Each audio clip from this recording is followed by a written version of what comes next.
El pueblo estaba situado a la izquierda de la carretera de Courtrai, un pueblo flamenco muy grande, en un terreno llano y rico en agua.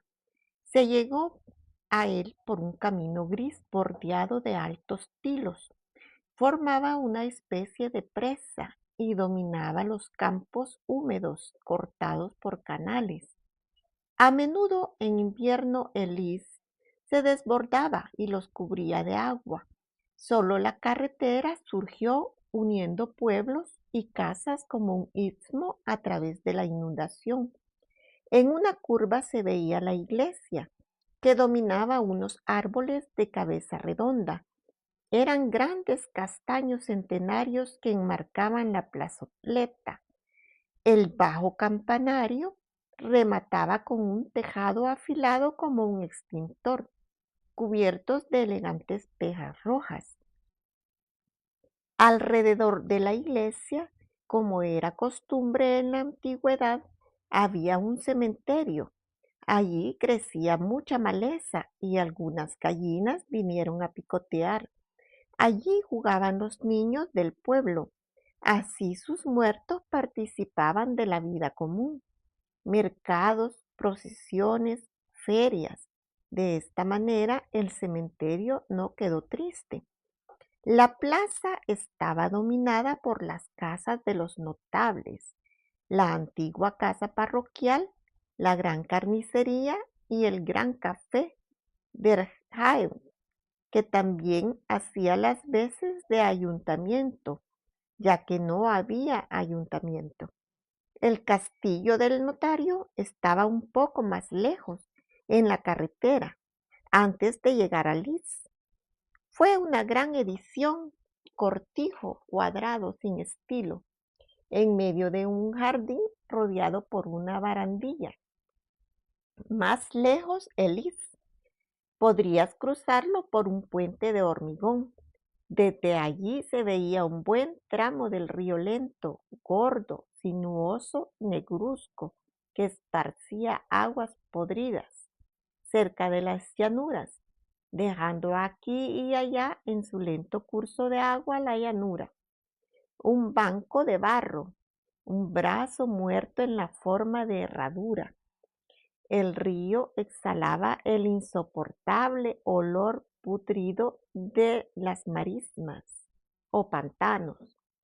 En las dos orillas crecían hierbas espesas, verdes y carnosas, que parecían nutrirse de aquellas podredumbres. Justo debajo del puente, una esclusa detuvo el río, dejando escapar un chorro de espuma blanca desde arriba. Entonces el río retomó su curso. En esta larga y caprichosa cinta se veía pasar pesadas barcazas y pequeños barcos oscuros, cubiertos de cobre brillante y marcados en la proa con una cruz pintada de blanco. Pasaban chapoteando suavemente, medio dormidos, lamiendo las orillas y formando con sus proas dos largas franjas oblicuas. Eran barcos de vela, con una única gran vela de trinquete extendida horizontalmente sobre un único mástil. Vistos desde tan lejos, parecían deslizarse por los pueblos, aldeas, granjas y campos, como extrañas aves de la tierra. Pasado el puente, el camino continuaba con una ligera subida. Estrechándose, comenzó entonces a cerrar el horizonte, con largas hileras de chopos y molinos. Allí estaba la casa de Carolina. La familia vivía frugalmente. Janet, la hija mayor, estaba a cargo. Tenía 29 años y se ocupaba del funcionamiento de la casa y del jardín. Dolph, el padre, trabajaba en Francia. Todos los lunes partía hacia la frontera en bicicleta, junto con una treintena de hombres. En Francia ganaba más y además el tipo de cambio era ventajoso para los belgas. Dolph se quedó con otros 3 compañeros en una habitación amueblada y cada uno trajo comida para toda la semana. Regresó el sábado por la tarde para descansar y trabajar la tierra. Varios trabajadores belgas fueron a Francia, dispuestos incluso a pagar a un hombre en casa para que mantuviera su campamento en orden. Carolina no conocía ninguna profesión específica. Iba al campo, cuidaba el lino y la cosecha, ganando algo según la temporada. Espigas de trigo o patatas, achicoria silvestre, setas, ramas secas, moras, arándanos o bayas del sauco para mermelada. Janet, el tipo de mujer proveniente, a menudo se enojaba y la regañaba porque quería que trabajara algo más a casa. También tenía una cabra que Carolina llevó a pastar y le dio leche. Un lechón comprado en primavera creció hasta 8 ladrillos, es decir, lo mataron en la pared a la altura del 8.º ladrillo. Les dio manteca de cerdo, que luego salaron y ahumaron. 2 carneros proporcionaban lana y carne. Las gallinas y los conejos, las verduras y el trigo de un pequeño campo que cultivaba Adolfo eran suficientes para que la pequeña familia viviera de forma frugal y primitiva. No compraban fruta, pan, carne ni leche, solo un poco de café, especias, aceite y algo de ropa. Dolph también cultivaba tabaco, que luego secaba cerca de la casa bajo el alero del tejado en largas trenzas y verdosas y rojizas. Luego los cortó con unas tijeras para su pipa. Dura y grosera independencia de la pobreza, no exenta de grandeza. Ese año Carolina trabajó en el lino, ocupación y preocupación para todo el país. El pueblo vivía del lino. 4 pequeñas fábricas alineadas en la orilla derecha del Lys lo revenden en el mercado de Kortrijk. Allí trabajaban todas las mujeres del pueblo y cada día partían hacia Kortrijk. Los característicos altos carruajes de 4 caballos llenos de fardos grises de los que emergían ovillos de un amarillo descolorido. 3 de estas fábricas propietarias también de los campos y granjas procesaban sus cultivos. Carolina ayudó con la plantación. Vio las plantas crecer de un verde aterciopelado con flores blancas o azules a simple vista. De la alfombra húmeda, espesa y suntuosamente uniforme, arrancó las malas hierbas, la avena y los cardos. El lino brotó al cabo de 100 días. Insensibles gradaciones de color alteraban la suave y verde superficie de los campos, transformándola en un amarillo pálido. El sol arrojó allí su oro. Los campos de lino adquirían un color cálido y luminoso, con reflejos castaños dorados, mucho más ardiente que los del trigo y la avena. Hacían pensar en el Tiziano rubio de espléndido cabello. Las flores habían caído y las semillas se marchitaron, diminutos cascabeles en una danza de puntos dorados en el infinito bajo el sol. Era tiempo de cosecha. Janet contrató a Carolina en un grupo que iba a Francia. El territorio en Bélgica está fragmentado al máximo. Las tierras sembradas de trigo que superan 1 hectárea son raras. Por tanto, no es posible realizar grandes cosechas. Por eso, las hiladerías belgas de la región de Lys tienen sus vastos cultivos motorizados, casi todos ellos en Francia, en el norte, en el Somme o incluso en la región de París. Desde allí llevan el lino en bruto a Bélgica. Porque el lis con sus aguas grasas es necesario para obtener una maceración perfecta, así como se atribuye a las aguas del subsuelo de Inglaterra las bondades características de sus tejidos. Por tanto, hacia finales de junio se produce un gran éxodo de trabajadores flamencos del campo hacia Francia. El lino no se puede cosechar con máquinas, hay que recogerlo a mano, mata a mata. Este trabajo requiere mano de obra especializada. Los franceses no se destacan en eso. Además de todo, es un trabajo muy agotador.